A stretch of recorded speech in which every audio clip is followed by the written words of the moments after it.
Tensions between Moscow and Washington have reached a boiling point, with relations between the two superpowers deteriorating at a pace not seen in years. The diplomatic chill has deepened, and the atmosphere is now thick with suspicion and mutual distrust. Dmitry Medvedev, Russia's former president and now a top Kremlin hawk, has taken center stage in this escalating crisis. In a move that shocked many observers, he publicly accused the United States of being on a warpath with Russia, using language that signals a new level of animosity. His statement, posted on Telegram, was not just a routine comment. It was a furious, almost unprecedented response to recent U.S. actions, and it quickly made headlines both in Russia and abroad. Medvedev went so far as to call the U.S. an enemy, a word rarely uttered by Russian officials at this level. This choice of words was deliberate, signaling open hostility and a willingness to abandon diplomatic niceties. This kind of rhetoric marks a dramatic shift in tone, extinguishing any remaining hopes for dialogue. It's a clear warning to the West that Russia feels cornered, isolated, and ready to escalate the confrontation if pushed further. The immediate trigger for this outburst? A 1-2 punch from Washington, the abrupt cancellation of a long-anticipated presidential summit, followed by the announcement of harsh new economic sanctions targeting key sectors of the Russian economy. Moscow sees these moves not as isolated incidents, but as a coordinated assault on its sovereignty and global standing. Russian officials believe the U.S. is deliberately trying to weaken and provoke them. Medvedev's words reflect not just his own anger, but a deep sense of betrayal and frustration inside the Kremlin. The leadership feels that years of attempts at engagement have been met with hostility and broken promises. In Russia's eyes, the U.S. has now fully abandoned diplomacy in favor of open confrontation, leaving little room for negotiation or compromise. This moment sets a grim and uncertain tone for the future, with both sides digging in and preparing for a prolonged standoff that could have global consequences. The use of the word enemy in official statements is a stark signal. It leaves little room for compromise, and it raises the stakes for any future interactions between the two countries. As the world watches this dangerous standoff unfold, uncertainty and anxiety are growing. The next moves by Moscow and Washington could shape the global order for years to come, and the stakes have never been higher. The spark for Medvedev's outburst was twofold. President Trump abruptly canceled a highly anticipated summit with Putin in Budapest, a move that sent shockwaves through diplomatic circles and left many wondering what had changed behind closed doors. The cancellation wasn't just a scheduling change, it was a dramatic signal that the U.S. was taking a much harder line with Russia, and it caught both allies and adversaries off guard. Almost simultaneously, the U.S. Treasury announced sweeping new sanctions targeting Russia's oil giants, a sector that forms the backbone of the Russian economy and is crucial for funding its military operations. The timing of these penalties was no coincidence. It was a clear message that Washington was prepared to use its economic power to pressure Moscow. The now cancelled summit had been seen as a rare opportunity to reduce tensions between the two nuclear powers, especially over the ongoing conflict in Ukraine and the increasingly fragile arms control agreements that have kept the peace for decades. Its abrupt cancellation was more than a diplomatic snub. It was a public declaration that the U.S. had lost patience with Russia's actions and was no longer willing to engage in talks without concrete progress. The new sanctions specifically targeted Rosneft and Lukoil, two of Russia's largest and most influential energy companies, both vital not only to the country's economy but also to its ability to project power abroad. Officially, the U.S. justified these actions by citing Russia's ongoing lack of commitment to a peaceful resolution in Ukraine, pointing to continued military activity and a failure to honor previous agreements. For Moscow, these moves were seen as a clear escalation.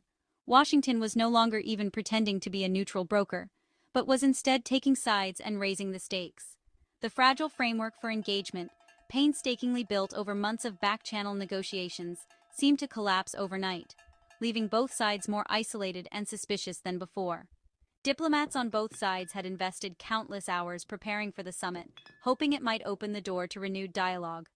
Now, the message from Washington was unmistakable: maximum pressure, no more second chances.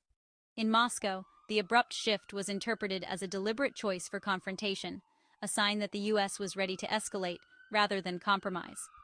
The U.S. actions left little room for positive interpretation, fueling anger and disappointment among Russian officials and deepening the rift between the two countries. Medvedev's furious response was, in many ways, the inevitable result of this diplomatic breakdown, a reflection of the frustration and resentment building in Moscow.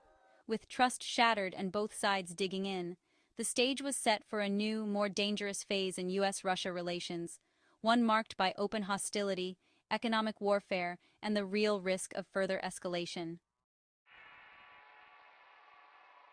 Medvedev's telegram post was scathing and direct, leaving little room for misinterpretation.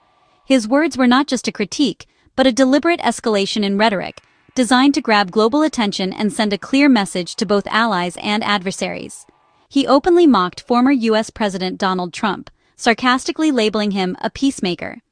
Medvedev dismissed Trump's recent statements as hollow, accusing him of posturing while actually supporting policies that fuel conflict. This wasn't just a personal jab. It was a broader condemnation of American leadership and its approach to global affairs.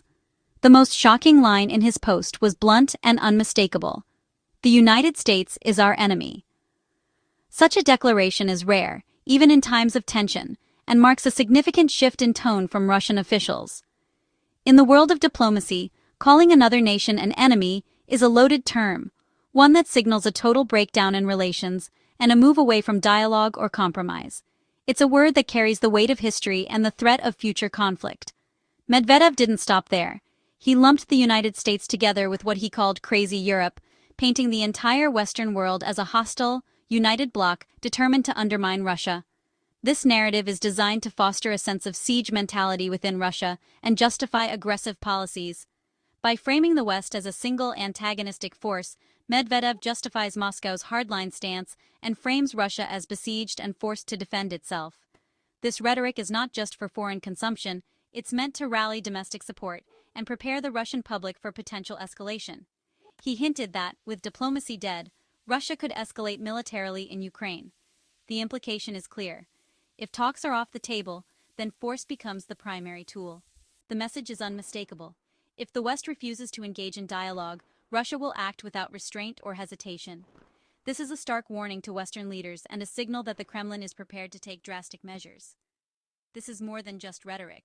It's a threat, suggesting that a wider, more brutal conflict could be on the horizon if the current trajectory continues. Medvedev's words are calculated to rally support at home, uniting the public behind the government, while simultaneously sending a chilling warning to audiences abroad about Russia's willingness to escalate. The Kremlin is signaling that it's done waiting for negotiations or Western concessions. The era of patient diplomacy, at least from Moscow's perspective, appears to be over. With tensions at a boiling point, the risk of escalation is now higher than ever, and the world is watching closely to see what happens next. The White House told a different story. President Trump framed the summit cancellation as a pragmatic move, not aggression. "I don't want a wasted meeting," he said, emphasizing results over optics. For Trump, talks only matter if they deliver real concessions, especially on Ukraine. He left the door open for future dialogue, but only if Russia changes its behavior. The burden is now on Moscow to show it's serious about negotiations. Trump avoided inflammatory language, calling the decision practical, not hostile. Still, by linking the cancellation to Ukraine, he sent a clear message of disapproval. The tone was businesslike, but the substance, sanctions and summit cancellation, was a sharp escalation. Moscow saw this as a profound shift toward confrontation. The U.S. is signaling it won't tolerate Russian actions in Ukraine. The diplomatic freeze is now official. The new U.S. sanctions hit Russia where it hurts, its energy sector. Rosneft and Lukoil, vital to Russia's economy and military, were directly targeted. The goal: squeeze Russia's war funding and force a change in Ukraine policy. Washington accused Moscow of stalling on peace, using sanctions as leverage. Moscow's response was defiant. Foreign Ministry spokeswoman Maria Zakharova called the sanctions counterproductive. Russia claims it's immune to Western pressure, projecting resilience to its public. The Kremlin insists its goals in Ukraine, neutrality and demilitarization, remain unchanged. Sanctions may cause pain, but Russia says it won't alter its course. The confrontation is now economic as well as diplomatic. Both sides are digging in for a long fight. The backdrop to this crisis is the grinding war in Ukraine, now nearing its fourth year. Attempts at peace have failed, and the latest U.S. actions make a settlement seem even more remote. Russia's demands, Ukrainian neutrality, demilitarization, and protection for Russian speakers, are unchanged. The U.S. and Europe see Russia's invasion as unprovoked aggression and demand a full withdrawal. Sanctions and military aid to Ukraine have only deepened the conflict. Both sides are entrenched, with little common ground. The cancellation of the summit and new sanctions have hardened positions. The war rages on, with devastating human costs and no end in sight. The diplomatic window is closing fast. The suffering continues as the world watches, powerless to intervene. The cancelled summit, new sanctions, and Medvedev's rhetoric have shattered U.S.-Russia relations. Medvedev's enemy label marks a collapse of diplomatic norms. Tensions have been building, with both sides engaging in military posturing. The cycle of provocation and response is now dangerously entrenched. The loss of direct leader-to-leader talks removes a crucial safety valve. Without dialogue, the risk of miscalculation skyrockets. Sanctions deepen Moscow's sense of grievance and isolation. Cooperation on global issues is nearly impossible. The relationship is now defined by conflict and suspicion. The U.S.-Russia standoff has global consequences. When nuclear powers call each other enemies, global instability rises. The risk of direct conflict, while still low, is the highest since the Cold War.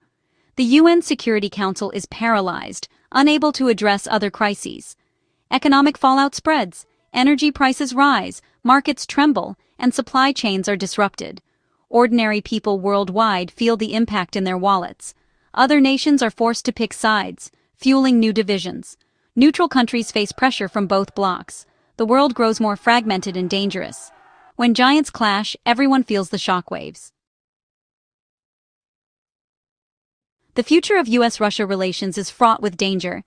Medvedev's declaration signals Moscow may escalate militarily, seeing diplomacy as dead. The U.S., meanwhile, is doubling down on pressure, sanctions, and isolation.